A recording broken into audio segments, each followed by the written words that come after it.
നമ്മുടെ ക്ലിനിക്കിലൊക്കെ ഒരുപാട് സ്ത്രീകൾ പറയാറുള്ള ഒരു ബുദ്ധിമുട്ടാണ് ഇടയ്ക്കിടയ്ക്ക് മൂത്രക്കടച്ചിലിൻ്റെ പ്രശ്നം ഉണ്ടാവുന്നു, അല്ലെങ്കിൽ അതിങ്ങനെ വിട്ടുമാറാതെ ഇങ്ങനെ വന്നുകൊണ്ടിരിക്കുന്നു. പല രീതിയിലുള്ള മരുന്നുകൾ എടുത്തിട്ടും അത് കുറയുന്നില്ല. പല രീതിയിലുള്ള പ്രിക്കോഷൻസും മാനേജ്മെൻറ്റ്സും എല്ലാ സൈഡ്സും നോക്കിയിട്ട് അതൊന്നും കുറയുന്നില്ല എന്ന് പറയാറുണ്ട്. ചില ആളുകൾ ഭയങ്കരമായിട്ട് വെറീഡ് ആവും. അത് വന്നു കഴിഞ്ഞാൽ പല കോംപ്ലിക്കേഷൻസ് ഉണ്ടാവും, അല്ലെങ്കിൽ പല രീതിയിലുള്ള വലിയ ബുദ്ധിമുട്ടുകൾ അവരെ ബാധിക്കുമെന്ന് വരെ അവർ ചിന്തിച്ച് ഭയങ്കരമായിട്ട് ടെൻഷൻ അടിക്കുന്ന സ്ത്രീകളെ ഞാൻ കണ്ടിട്ടുണ്ട്. അപ്പം എന്തുകൊണ്ടാണ് ഈ ഒരു യൂറിനറി ട്രാക്ട് ഇൻഫെക്ഷൻസ് വരുന്നത്, അല്ലെ ഇടയ്ക്കിടയ്ക്ക് എന്തുകൊണ്ടാണ് ഈ മൂത്രക്കടച്ചിൽ ഉണ്ടാവുന്നത്, ഇതിൻ്റെ കാരണങ്ങൾ എന്തൊക്കെയാണ്, അല്ലെങ്കിൽ നമുക്ക് ഇതെങ്ങനെ പൂർണ്ണമായിട്ടും മാറ്റിയെടുക്കാം? ഹോമിയോപ്പതി ആസ്പെക്ട് നോക്കുകയാണെങ്കിൽ അത് എങ്ങനെയാണ് അതിൻ്റെ മാനേജ്മെൻറ്റ് സൈഡ്, എങ്ങനെ നമുക്കിത് പൂർണ്ണമായിട്ട് മാറ്റിയെടുക്കാമെന്ന് ഇന്നത്തെ വീഡിയോയിലൂടെ നമുക്കൊന്ന് ഡിസ്കസ് ചെയ്യാം. ഹായ്, ഞാൻ doctor Juhi Das, QNB health കെയറിലെ ഹോമിയോപ്പതിക് ഫിസിഷ്യനാണ്.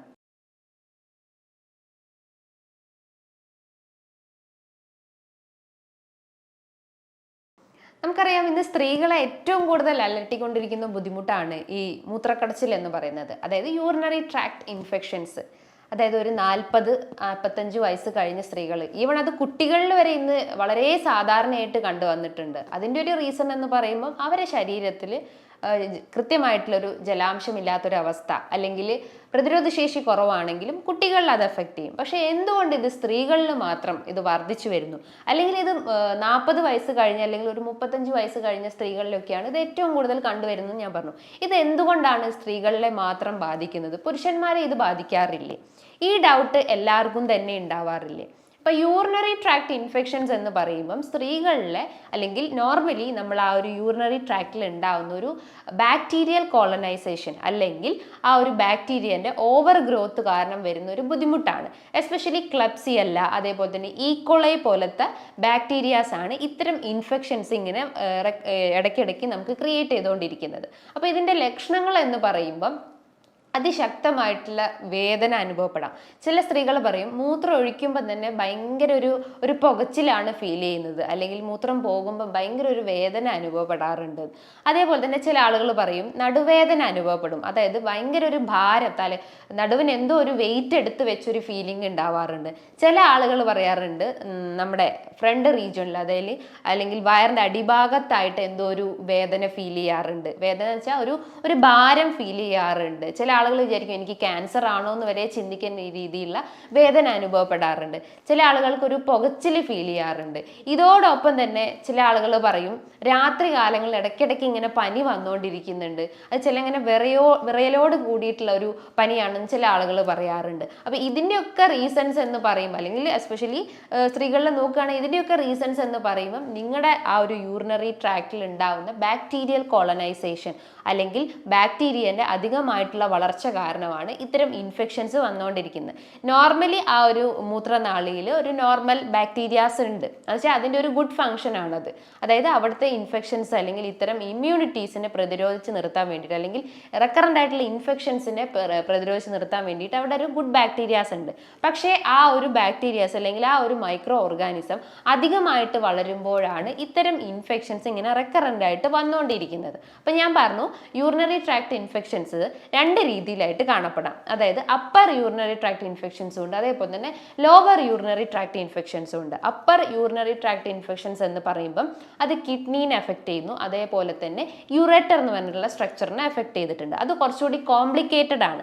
നമുക്കറിയാം നമ്മുടെ ആ ഒരു റീനൽ സിസ്റ്റം, അല്ലെങ്കിൽ കിഡ്നീൻ്റെ ആ ഒരു സിസ്റ്റം എന്ന് പറയുന്നത് കിഡ്നി വരും, അതേപോലെ തന്നെ യൂറേറ്റർ വരും, യൂറേത്ര, യൂറിനറി ബ്ലാഡർ, ഇത്രയും അവയവങ്ങൾ ചേർന്നിട്ടുള്ളതാണ് ഒരു റീനൽ സിസ്റ്റം എന്ന് പറയുന്നത്. അപ്പോൾ അതിൻ്റെ അകത്ത് കിഡ്നീനെയും അതേപോലെ തന്നെ യുററ്ററിനെയും ഈ ഒരു ഇൻഫെക്ഷൻസ് എഫക്ട് ചെയ്തിട്ടുണ്ടെങ്കിൽ, അത്തരം ബാക്ടീരിയസ് അവിടെ കോളനൈസേഷൻ സംഭവിച്ചിട്ടുണ്ടെങ്കിൽ അതൊരു അപ്പർ യൂറിനറി ട്രാക്ട് ഇൻഫെക്ഷൻസ് ആണ്. അത് കുറച്ചുകൂടി കോംപ്ലിക്കേഷൻസ് ക്രിയേറ്റ് ചെയ്യും ബോഡിയിൽ. അതായത് ഇൻഫെക്ഷൻസ് തൊട്ട് മേലോട്ടേക്കായിരിക്കും അതിൻ്റെ ഇൻഫെക്ഷൻസ് സ്പ്രെഡ് ആവുക. പക്ഷെ നേരെ ഓപ്പോസിറ്റ് ആണ് ലോവർ യൂറിനറി ട്രാക്ട് ഇൻഫെക്ഷൻ. അതായത് കിഡ്നി, അതേപോലെ തന്നെ യുററ്റർ, യൂറിനറി ബ്ലാഡർ, യുറേറ്റർ, ഇത്രയും റീജിയൻസിനെ എഫക്ട് ചെയ്തിട്ടുണ്ടെങ്കിൽ അത് ലോവർ യൂറിനറി ട്രാക്ട് ഇൻഫെക്ഷൻസ് ആണ്. അത് കൂടുതൽ കോംപ്ലിക്കേഷൻസ് ഒന്നും നമ്മുടെ ബോഡിയിൽ ക്രിയേറ്റ് ചെയ്യില്ല. പകരം നമുക്ക് യൂറിനറി സിംറ്റംസ് ആയിരിക്കും പ്രിഡോമിനൻ്റ് ആയിട്ട് നിൽക്കുക. അതായത് ബേണിംഗ് സെൻസേഷൻ ഉണ്ടാവുന്നു, അതായത് പുകച്ചിൽ ഉണ്ടാവുന്നു, വേദന അനുഭവപ്പെടാം, വിറയലോട് കൂടിയിട്ടുള്ള പനി അനുഭവപ്പെടാം, ചില ആളുകൾക്ക് ഓക്കാനും ഛർദീൻ്റെ പ്രശ്നങ്ങൾ ഉണ്ടാവുന്നു, വയറിന് ഭയങ്കര വേദന അനുഭവപ്പെടുന്നു, കാലുകൾക്കൊക്കെ നീര് വെക്കുന്ന പ്രശ്നങ്ങൾ ഉണ്ടാവുന്നു. അത്തരം സിംറ്റംസ് ഉണ്ടെങ്കിൽ നിങ്ങൾ തീർച്ചയായിട്ടും ഒരു യൂറിൻ ടെസ്റ്റ് ചെയ്തിട്ട് അതിൻ്റെ അകത്ത് പസ് സെൽസ്, അതേപോലെ തന്നെ ബാക്ടീരിയ പ്രസൻ്റ് ആണോ, അതേപോലെ തന്നെ എപ്പിത്തീലിയൽ സെൽസ്, RBC ഇത്തരം കണ്ടൻസ് ഉണ്ടോ, അല്ലെങ്കിൽ അതിൻ്റെ ആ ഒരു അഗ്രവേഷൻ കൂടുതലാണോ എന്നൊക്കെ നമുക്ക് ആ ഒരു ടെസ്റ്റിലൂടെ അറിയാൻ പറ്റുന്നതാണ്. ഇൻഫെക്ഷൻസ് ഇങ്ങനെ ഇടയ്ക്കിടയ്ക്ക് വന്നുകൊണ്ടിരിക്കുമ്പം പല ആളുകളും ആ ഒരു വേദന സഹിക്കാൻ പറ്റാത്തതുകൊണ്ട് പല രീതിയിലുള്ള പെയിൻ കില്ലേഴ്സ് എടുത്ത് കഴിക്കുന്നു, അല്ലെങ്കിൽ ഡോളോ, പാരസെറ്റമോൾ പോലത്തെ ഇത്തരം പെയിൻ കില്ലേഴ്സ് കഴിച്ചിട്ട് ആ ഒരു വേദനയെ കംപ്ലീറ്റ് ആയിട്ട് ആ ഒരു ടെമ്പററി രീതിയിലായിട്ട് ശമിപ്പിക്കുന്നു. ഇങ്ങനെ ചെയ്യുമ്പം നമ്മുടെ കിഡ്നി ഡാമേജ് ആവുന്നു, അതേപോലെ തന്നെ ലിവർ ഡാമേജ് ആവുമെന്ന് നമ്മൾ ചിന്തിക്കാറില്ല. അപ്പം നമ്മൾ ഇത്തരം ഇൻഫെക്ഷൻസ് ഇങ്ങനെ ഇടയ്ക്കിടയ്ക്ക് വന്നുകൊണ്ടിരിക്കുകയാണെങ്കിൽ നിങ്ങൾ തീർച്ചയായിട്ടും ഒരു ഡോക്ടറെ കൺസൾട്ട് ചെയ്തിട്ട് അതിന് കൃത്യമായിട്ടുള്ള മരുന്നുകൾ തുടങ്ങേണ്ടതാണ്. കാരണം പല രീതിയിലുള്ള പ്രശ്നങ്ങളാണ് നമുക്ക് ഇത്തരം ഇൻഫെക്ഷൻസ് നമ്മളായിട്ട് തന്നെ കൺട്രോൾ ചെയ്ത് നിർത്തിക്കഴിഞ്ഞാൽ പ്രശ്നങ്ങൾ ഉണ്ടാവുന്നത്. അപ്പോൾ എന്തൊക്കെ കാരണങ്ങൾ കൊണ്ടാണ് ഇത്തരം ഇൻഫെക്ഷൻസ് അല്ലെങ്കിൽ ഇത്തരം ബാക്ടീരിയൽ ഗ്രോത്ത് നമ്മുടെ ബോഡിയിൽ ഇങ്ങനെ റെക്കറൻ്റ് ആയിട്ട് അല്ലെങ്കിൽ ഇടയ്ക്കിടയ്ക്ക് വന്നുകൊണ്ടിരിക്കുന്നത് നമുക്ക് ഇവിടെ ഒന്ന് ഡിസ്കസ് ചെയ്യാം. ആദ്യത്തെ തന്നെ സ്ത്രീകളിലാണ് ഇത് ഏറ്റവും കൂടുതൽ അഫക്റ്റ് ചെയ്യുന്നതെന്ന് പറഞ്ഞു. അതിൻ്റെ ഒരു റീസൺ എന്ന് പറയുമ്പം ഷോർട്ട് യുറേത്ര എന്ന് പറയുമ്പോൾ അതൊരു ട്യൂബുലാർ സ്ട്രക്ചറാണ്. അതായത് ഫീമെയിലിൻ്റെ അകത്ത് അല്ലെങ്കിൽ നമ്മുടെ ബോഡീൻ്റെ അകത്ത് കാണപ്പെടുന്ന ഒരു ട്യൂബുലാർ സ്ട്രക്ചറാണ് യുറേത്ര എന്ന് പറയുന്നത്. പുരുഷന്മാരെ അപേക്ഷിച്ച് നോക്കുമ്പോൾ സ്ത്രീകൾക്ക് ആ ഒരു യുറേത്രൻ്റെ സ്ട്രക്ചർ വളരെ നേർത്തതാണ്, അല്ലെങ്കിൽ വളരെ ഷോർട്ടാണ്. ആ കാരണം കൊണ്ടാണ് നമുക്ക് സ്ത്രീകൾക്ക് ഏറ്റവും കൂടുതൽ ഇത്തരം ഇൻഫെക്ഷൻസ് ഇടയ്ക്കിടയ്ക്ക് വന്നുകൊണ്ടിരിക്കുന്നത്. മറ്റൊരു പ്രധാനപ്പെട്ട ഒരു കാരണം എന്ന് പറഞ്ഞു കഴിഞ്ഞാൽ നിങ്ങളെ വാഷിംഗ് പ്രൊസീജിയർ, അതായത് നിങ്ങൾ യൂറിനേറ്റ് ചെയ്ത് കഴിഞ്ഞാൽ അല്ലെങ്കിൽ മൂത്രം ഒഴിച്ചു കഴിഞ്ഞാൽ നിങ്ങൾ വാഷ് ചെയ്യുന്ന ആ ഒരു പ്രൊസീജിയർ ഇംപ്രോപ്പർ ആയി കഴിഞ്ഞാലും ഇത്തരം ഇൻഫെക്ഷൻസ് വരാം. അതായത് നമ്മൾ വാഷ് ചെയ്യുമ്പോൾ എപ്പോഴും ഒരു ഫ്രണ്ട് ടു ബാക്ക് ആയിട്ട് വാഷ് ചെയ്യാൻ ശ്രമിക്കുക. അതായത് ആ ഒരു യുറേത്രയിൽ നിന്ന് ആനസ് റീജിയൻ അല്ലെങ്കിൽ മലദ്വാരത്തിൻ്റെ റീജിയനിലേക്ക് വാഷ് ചെയ്യാൻ ശ്രമിക്കുക. നേരെ തിരിച്ച് നമ്മൾ വാഷ് ചെയ്യുകയാണെങ്കിൽ അത്തരം ഇൻഫെക്ഷൻസ് വരും. കാരണം നമുക്ക് എന്തെങ്കിലും വേം ഇൻഫെക്ഷൻസോ അല്ലെങ്കിൽ വിരശല്യയുടെ പ്രശ്നങ്ങളോ അല്ലെങ്കിൽ ഹെമറോയിഡ്സ്, പൈൽസിൻ്റെ എന്തെങ്കിലും ഇൻഫെക്ഷൻസ് നമുക്ക് ആനസിനെ എഫക്റ്റ് ചെയ്തിട്ടുണ്ടെങ്കിൽ അത്തരം ഗ്രോത്ത് അല്ലെങ്കിൽ അത്തരം ബാക്ടീരിയാസ് നമ്മൾ വാഷ് ഔട്ട് ചെയ്യുമ്പോൾ അല്ലെങ്കിൽ നമ്മൾ വാഷ് ചെയ്യുന്ന സമയത്ത് മലദ്വാരത്തിൽ നിന്നും നമ്മുടെ യുറേത്രയിലേക്ക് സ്പ്രെഡ് ആവാനുള്ള ഒരു ചാൻസസ് ഉണ്ട്. അപ്പോൾ അത്തരം കാരണം കൊണ്ടാണ് അത് സ്ത്രീകളിൽ ഏറ്റവും കൂടുതൽ വർദ്ധിച്ചു വരുന്നത്. ഇനി ഇതേപോലെ തന്നെ മറ്റൊരു പ്രധാനപ്പെട്ട ഒരു കാരണം എന്ന് പറഞ്ഞു കഴിഞ്ഞാൽ നിങ്ങളുടെ ഇമ്മ്യൂണിറ്റി അല്ലെങ്കിൽ പ്രതിരോധ ശേഷി വളരെ കുറവാണെങ്കിലും ഇത്തരം ഇൻഫെക്ഷൻസ് വന്നുകൊണ്ടിരിക്കും. അപ്പം നമ്മുടെ ശരീരത്തിൽ എന്തെങ്കിലും പോഷകാഹാര കുറവുകളോ, കാൽഷ്യം, മെഗ്നീഷ്യം, അതേപോലെ തന്നെ vitamin B12, vitamin C, vitamin D അടങ്ങിയിട്ടുള്ള ഭക്ഷണങ്ങളൊന്നും നമ്മൾ ഡയറ്റിൽ ഉൾപ്പെടുത്തിയിട്ടില്ലെങ്കിൽ ഈ ഒരു ഇൻഫെക്ഷൻസ് ഇങ്ങനെ ഇടയ്ക്കിടയ്ക്ക് വന്നുകൊണ്ടേയിരിക്കും. അപ്പോൾ നമ്മൾ ഇമ്മ്യൂണിറ്റി ബൂസ്റ്റപ്പ് ചെയ്യുന്ന ഭക്ഷണങ്ങൾ കഴിവതും എടുക്കാൻ ശ്രമിക്കുക. അതേപോലെ തന്നെ നിങ്ങൾക്ക് ദഹന സംബന്ധമായിട്ട് എന്തെങ്കിലും ബുദ്ധിമുട്ടുകൾ ഉണ്ടെങ്കിൽ, അതായത് മലബന്ധം പ്രശ്നങ്ങൾ, ഇടയ്ക്കിടയ്ക്ക് ടോയ്ലറ്റിൽ പോകുന്ന പ്രശ്നങ്ങൾ ഉണ്ടാവുക, IBS, അതേപോലെ തന്നെ ക്രോൺസ് ഡിസീസ്, അൾസറേറ്റീവ് കോളൈറ്റിസ് പോലത്തെ എന്തെങ്കിലും ഇൻഫ്ലമേറ്ററി അല്ലെങ്കിൽ നീർക്കെട്ടിൻ്റെ പ്രശ്നങ്ങൾ ഉണ്ടെങ്കിലും ഇത്തരം ഇൻഫെക്ഷൻസ് വന്നുകൊണ്ടിരിക്കും. കാരണം അതും ഒരു ബാക്ടീരിയൽ ഇൻഫെക്ഷൻസ് ആണ്. അല്ലെങ്കിൽ ഗ്യാസ്ട്രൈറ്റിസ് പോലത്തെ ഇൻഫെക്ഷൻസ് ഒക്കെ ഉണ്ടെങ്കിൽ, അല്ലെങ്കിൽ ഹെലിക്കോബാക്ടർ പൈലോറി പോലത്തെ ഇൻഫെക്ഷൻസ് അല്ലെങ്കിൽ ആ ഒരു ബാക്ടീരിയൽ ഇൻഫെക്ഷൻസ് ഒക്കെ നമ്മളെ ആ ഒരു കുടലിനെ എഫക്റ്റ് ചെയ്തിട്ടുണ്ടെങ്കിലും അതുമൂലവും നമുക്ക് ഇത്തരം യൂറിനറി പ്രശ്നങ്ങൾ ഇങ്ങനെ ഇടയ്ക്കിടയ്ക്ക് വന്നുകൊണ്ടിരിക്കും. അപ്പം നമ്മൾ എപ്പോഴും നമ്മളെ ആ ഒരു ദഹന വ്യവസ്ഥ ഇമ്പ്രൂവ് ചെയ്യാൻ ശ്രമിക്കുക. നല്ല പ്രോബയോട്ടിക്സ് നമ്മളെ ഗട്ടിലേക്ക് സപ്ലൈ ചെയ്യാൻ കൊടുക്കുക. അതായത് തൈര്, മോര്, പഴങ്കഞ്ഞി പോലത്തെ ഇത്തരം പ്രോബയോട്ടിക്സ് നമ്മൾ ഡെയിലി നമ്മളെ ഭക്ഷണത്തിൽ ഉൾപ്പെടുത്താൻ ശ്രമിക്കുക. അതേപോലെ തന്നെ ഇത് ഏറ്റവും കൂടുതൽ സ്ത്രീകളെയാണ് ബാധിക്കുന്നതെന്ന് പറഞ്ഞു. അതായത് ഒരു മെനോപോസ് അല്ലെങ്കിൽ ആർത്തവ വിരാമത്തിന് ശേഷം സ്ത്രീകളെ ഇത് ഏറ്റവും കൂടുതൽ ബാധിക്കുന്നുണ്ട്. അതിൻ്റെ ഒരു കാരണം എന്ന് പറഞ്ഞു കഴിഞ്ഞാൽ അവരെ വെജൈനൽ ഡ്രൈനസ് ഉണ്ടാവുന്നു. അതേപോലെ തന്നെ അവരുടെ ശരീരത്തിൽ ഈസ്ട്രജൻ എന്ന് പറഞ്ഞിട്ടുള്ള ഹോർമോണിൻ്റെ ഇംബാലൻസ് അല്ലെങ്കിൽ ഈസ്ട്രജൻ ഹോർമോൺസ് അവിടെ കുറഞ്ഞു പോയിട്ടുണ്ടെങ്കിലും ഈ മെനോപോസ് സ്റ്റേജിൽ അല്ലെങ്കിൽ ആർത്തവ വിരാമത്തിന് ശേഷവും ഇത്തരം ഇൻഫെക്ഷൻസ് ഇങ്ങനെ റെക്കറൻ്റ് ആയിട്ട് വന്നുകൊണ്ടിരിക്കുന്നു. അതേപോലെ തന്നെ സ്ത്രീകളിലാവട്ടെ പുരുഷന്മാരിലാവട്ടെ പ്രമേഹം നിങ്ങളെ ബാധിച്ചിട്ടുണ്ടെങ്കിലും ഇത്തരം ഇൻഫെക്ഷൻസ് വരും. കാരണം യൂറിനറി ഇൻകോണ്ടിനൻസ് അല്ലെങ്കിൽ മൂത്രം നമുക്ക് കൃത്യമായിട്ട് പിടിച്ചു നിർത്താൻ പറ്റാത്തൊരവസ്ഥ വരുന്നതെന്ന് പറഞ്ഞു കഴിഞ്ഞാൽ അവരെ രക്തത്തിൽ പഞ്ചസാരേൻ്റെ അളവ് കൂടിയിട്ടുണ്ടാവും. അതായത് നിങ്ങളൊരു പ്രമേഹ രോഗിയാണെന്ന് നിങ്ങൾക്ക് മനസ്സിലാക്കണം. അതായത് നിങ്ങൾക്ക് ആ ഒരു ഡയബറ്റിക് നെഫ്രോപ്പതി പോലത്തെ കണ്ടീഷൻസ് നിങ്ങളെ അഫക്റ്റ് ചെയ്തിട്ടുണ്ടാവും. ഡയബറ്റിക് നെഫ്രോപ്പതി എന്ന് പറയുമ്പം ഇത്തരം ഷുഗർ കണ്ടന്റ് നമ്മളെ ബോഡിയിൽ അല്ലെങ്കിൽ ബ്ലഡിൽ ഇൻക്രീസ്ഡ് ആയിട്ടുണ്ടെങ്കിൽ അത് നമ്മൾ ആ ഒരു കിഡ്നി ഫിൽട്ടർ ചാമ്പർ അല്ലെങ്കിൽ കിഡ്നീൻ്റെ അകത്ത് സ്ഥിതി ചെയ്യുന്ന ഗ്ലോമർലസ് എന്ന് പറഞ്ഞ സ്ട്രക്ചറിനെ കംപ്ലീറ്റ് ആയിട്ട് ഡാമേജ് ചെയ്തിട്ടുണ്ടാവും. അപ്പോൾ അത് നമുക്ക് കൃത്യമായിട്ട് യൂറിൻ ഫിൽട്ടർ ചെയ്ത് പോകത്തില്ല. അപ്പോൾ അതുമൂലം നമുക്ക് ഇത്തരം ഇൻഫെക്ഷൻസ് ഇങ്ങനെ റെക്കറൻ്റ് ആയിട്ട് വന്നുകൊണ്ടേയിരിക്കും. അതേപോലെ തന്നെ മറ്റൊരു പ്രധാനപ്പെട്ട ഒരു കാരണം എന്ന് പറഞ്ഞു കഴിഞ്ഞാൽ പ്രഗ്നന്റ് ലേഡീസിൽ ആ ഒരു യൂട്രൈൻ പ്രഷർ കാരണം അല്ലെങ്കിൽ ആ ഒരു ബേബീൻ്റെ പ്രഷർ കാരണം ബ്ലാഡറിലേക്ക്, അതായത് യൂറിനറി ബ്ലാഡറിലേക്ക് ഓവർ പ്രഷർ വരുന്നു. അപ്പോൾ അതുമൂലം നമുക്ക് ആ ഒരു യൂറിനേറ്റ് ചെയ്യാനുള്ള ബുദ്ധിമുട്ടുകൾ ഉണ്ടാവുന്നു. അതായത് വേദന അനുഭവപ്പെടുന്നു. ഈവൻ യൂറിനേറ്റ് ചെയ്ത് കഴിഞ്ഞാലും ഒരു ഇൻകംപ്ലീറ്റ് ഫീലിംഗ് ഉണ്ടാവുന്നു. ഇടയ്ക്കിടയ്ക്ക് ടോയ്ലറ്റിൽ പോകേണ്ട ഒരു പ്രശ്നങ്ങൾ ഉണ്ടാവുന്നു. പുരുഷന്മാരിൽ നോക്കുവാണെങ്കിൽ ബിനൈൻ പ്രോസ്ട്രേറ്റിക് ഹൈപ്പർട്രോഫി അല്ലെങ്കിൽ പ്രോസ്ട്രേറ്റോമെഗാലി പോലത്തെ പ്രോസ്ട്രേറ്റിന് എന്തെങ്കിലും നീർക്കെട്ടിൻ്റെ പ്രശ്നങ്ങൾ ഉണ്ടെങ്കിലും ഇത്തരം ഇൻഫെക്ഷൻസ് വരാം.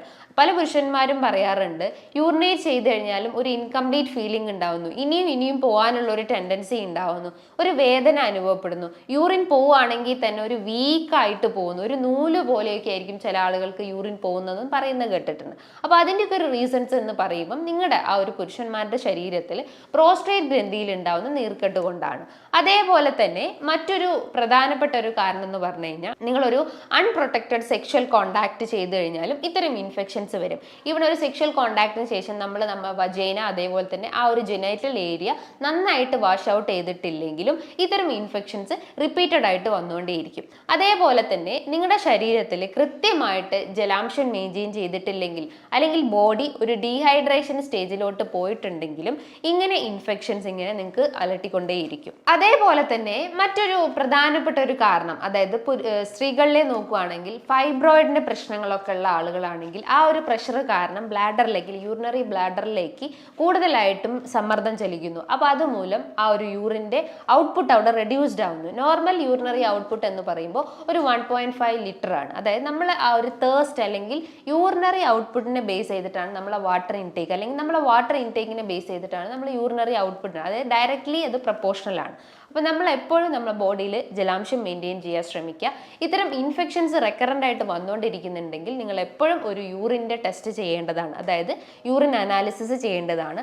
അതോടൊപ്പം തന്നെ വയറിൻ്റെ ഒരു സ്കാനിങ് എടുത്തു കഴിഞ്ഞാൽ നിങ്ങൾക്ക് കിഡ്നി സ്റ്റോണിൻ്റെ ഇഷ്യൂസ് ആണോ അല്ലെങ്കിൽ പ്രോസ്ട്രേറ്റിൻ്റെ ഇഷ്യൂസ് ആണോ അല്ലെങ്കിൽ ഇത്തരം ഫൈബ്രോയിഡ് അല്ലെങ്കിൽ യൂട്രൈൻ ഫൈബ്രോയിഡിൻ്റെ പ്രശ്നങ്ങളാണോ എന്ന് അറിയാൻ പറ്റുന്നതാണ്. അപ്പോൾ ഈ പറഞ്ഞിട്ടുള്ള കാര്യങ്ങൾ നിങ്ങൾ കൃത്യമായിട്ട് മനസ്സിലാക്കിയെന്നും എനിക്ക് തോന്നുന്നു. അതേപോലെ തന്നെ നിങ്ങളൊരു മാനേജ്മെൻറ്റ് സൈഡ് എന്ന് പറയുമ്പം നല്ല രീതിയിൽ പ്രോബയോട്ടിക് ഭക്ഷണങ്ങൾ എടുക്കാൻ ശ്രമിക്കുക. പ്രോബയോട്ടിക്സ് എന്ന് പറയുമ്പോൾ എന്താ, നമ്മളെ ഗട്ട് ഫ്ലോറ മെയിൻറ്റെയിൻ ചെയ്യുന്ന ഭക്ഷണങ്ങൾ എടുക്കാൻ ശ്രമിക്കുക. അതായത് തൈരാവട്ടെ, മോര്, പഴങ്കഞ്ഞി, അതേപോലെ തന്നെ എള്ളിട്ടുള്ള അച്ചാറ്, ഇതിനകത്തൊക്കെ ഒരുപാട് നല്ല ബാക്ടീരിയാസ് ആണ്. അപ്പം നല്ല ബാക്ടീരിയാസ് നമ്മളെ കുടലിൽ എത്തിക്കഴിഞ്ഞാൽ നല്ല രീതിയിലുള്ള ബാക്ടീരിയൽ ഗ്രോത്ത് ഉണ്ടാവും. അപ്പോൾ ആ ഒരു അൺനെസസറി ആയിട്ടുള്ള ആ ബാക്ടീരിയ നമുക്ക് കംപ്ലീറ്റ് ആയിട്ട് വാഷ് ഔട്ട് ചെയ്യാൻ പറ്റുന്നതാണ്. അതേപോലെ തന്നെ നിങ്ങളുടെ ഭക്ഷണത്തിൽ വൈറ്റമിൻ സി അടങ്ങിയിട്ടുള്ള കണ്ടൻസ് നല്ല രീതിയിൽ എടുക്കാൻ ശ്രമിക്കുക. ഓറഞ്ച് ആവട്ടെ, മൊസംബി, അതേപോലെ തന്നെ ബെറീസ്, സ്ട്രോബെറി, മൾബെറീസ് പോലത്തെ അത്തരം സിട്രസ് ഫ്രൂട്ട്സ് നല്ല രീതിയിൽ എടുക്കാൻ ശ്രമിക്കുക. അതേപോലെ തന്നെ കൃത്യമായ അളവിൽ വെള്ളത്തിൻ്റെ അളവ് മെയിൻറ്റെയിൻ ചെയ്യാൻ ശ്രമിക്കുക. ഒരു 3 ലിറ്റർ വെള്ളം നമ്മൾ ഡെയിലി കുടിക്കാൻ ശ്രമിക്കുക. തിളപ്പിച്ചാറിയ വെള്ളം മാത്രം കുടിക്കാൻ ശ്രമിക്കുക. അതേപോലെ ഇടയ്ക്കിടയ്ക്ക് ഇങ്ങനെ ബ്ലോട്ടിങ് അല്ലെങ്കിൽ വയറ് വീർക്കുന്ന അല്ലെങ്കിൽ ഗ്യാസ്ട്രൈറ്റിൻ്റെ പ്രശ്നം ഇതിനോടൊപ്പം വരികയാണെങ്കിൽ നിങ്ങൾക്ക് ഒരു ഇന്റർമീഡിയറ്റ് ഫാസ്റ്റിംഗ് ചെയ്യുന്നതാണ്. ഈ ഫാസ്റ്റിംഗ് ചെയ്യും നമ്മളെ ബോഡിയിൽ എക്സസ് ആയിട്ടുള്ള ഫാറ്റിനെ നമുക്ക് കംപ്ലീറ്റ് ആയിട്ട് ബേൺ ഔട്ട് ചെയ്യാൻ പറ്റുന്നതാണ്. അതേപോലെ തന്നെ നിങ്ങൾ കട്ട് ചെയ്യേണ്ട ഭക്ഷണങ്ങൾ എന്ന് പറയുമ്പം അന്നജത്തിൻ്റെ അളവ് കുറയ്ക്കാൻ ശ്രമിക്കുക, അല്ലെങ്കിൽ ഒരു ഷുഗർ ഫ്രീ ഡയറ്റ് ഫോളോ ചെയ്യാൻ ശ്രമിക്കുക. നല്ല രീതിയിൽ പ്രോട്ടീൻ്റെ അളവ് വർദ്ധിക്കാൻ ശ്രമിക്കുക. അതേപോലെ തന്നെ ഫൈബർ ഇൻടേക്കും നമ്മളെ ഭക്ഷണത്തിൽ ഉൾപ്പെടുത്താൻ ശ്രമിക്കുക. ഈ പറഞ്ഞിട്ടുള്ള കാര്യങ്ങൾ നിങ്ങൾ കൃത്യമായിട്ട് ഫോളോ ചെയ്ത് കഴിഞ്ഞാൽ നിങ്ങൾക്ക് പൂർണ്ണമായിട്ടും ഇത്തരം ഇൻഫെക്ഷൻസ് വരുന്നത് കംപ്ലീറ്റ് ആയിട്ട് നമുക്ക് ക്യൂർ ചെയ്യാൻ പറ്റുന്നതാണ്. ഹോമിയോപ്പതി ആസ്പെക്ട്സ് നോക്കുകയാണെങ്കിൽ ഒരുപാട് മെഡിസിൻസ് ഇത്തരം കേസസിന് നമ്മൾ പ്രിസ്ക്രൈബ് ചെയ്യാറുണ്ട്. യുവാർസി, എപ്പസ്, കാൻഡാരിസ് പോലത്തെ അല്ലെങ്കിൽ ലൈക്കോപോഡിയം, സരിസപരില പോലത്തെ ഒരുപാട് മെഡിസിൻസ് ഇത്തരം കേസസിന് നമ്മൾ പ്രിസ്ക്രൈബ് ചെയ്യാറുണ്ട്. അത് കംപ്ലീറ്റ് ആയിട്ടുള്ള ക്യൂറും അതിന് കിട്ടിയിട്ടുണ്ട്. ഇനി ഇതുമായി ബന്ധപ്പെട്ട് നിങ്ങൾക്ക് എന്തെങ്കിലും ഡൗട്ടുകൾ ഉണ്ടെങ്കിൽ താഴെ കാണുന്ന നമ്പറിൽ കോൺടാക്ട് ചെയ്യാവുന്നതാണ്. നല്ലൊരു ഹെൽത്ത് ടോപ്പിക്കുമായി വീണ്ടും കാണാം. താങ്ക്